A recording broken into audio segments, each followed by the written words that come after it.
ভাৰতে সাউথ আফ্ৰিকাক 106 ৰানত বেয়াকৈ পৰাজয় কৰে। হয় বন্ধুসকল, যোৱাকালি হোৱা ভাৰত আৰু সাউথ আফ্ৰিকাৰ মাজত 3 নম্বৰ T20 মেচটোত ভাৰতে সাউথ আফ্ৰিকাক 106 ৰানত পৰাজয় কৰি দিয়ে, য'ত সূৰ্য কুমাৰ যাদৱৰ তৰফৰ পৰা বহুত ধুনীয়া এটা পাৰফৰ্মেঞ্চ দেখিবলৈ পোৱা যায়।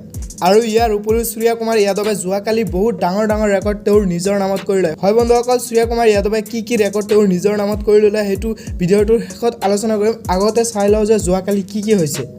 যোৱাকালি মেচটোত প্ৰথমতে টছ জিকি সাউথ আফ্ৰিকাই বলিং কৰিবলৈ সিদ্ধান্ত লয় আৰু ভাৰতৰ তৰফৰ পৰা য়াশস্বী জয়ছৱাল আৰু শুভমান গিল বেটিং কৰিবলৈ আহে।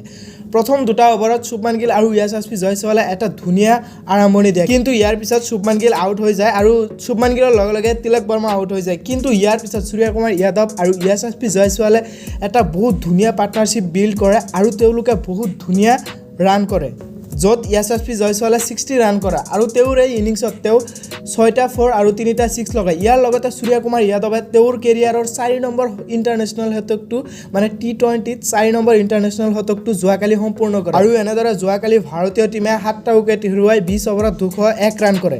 কিন্তু ইয়াৰ পিছত যেতিয়া সাউথ আফ্ৰিকাই বেটিং কৰিবলৈ আহে, মাত্ৰ 14 অভাৰ খেলিয়ে অল আউট হৈ যায় আৰু মাত্ৰ 95 ৰান কৰিবলৈহে সক্ষম হয়, য'ত ডেভিড মিলাৰে 35 ৰান কৰে।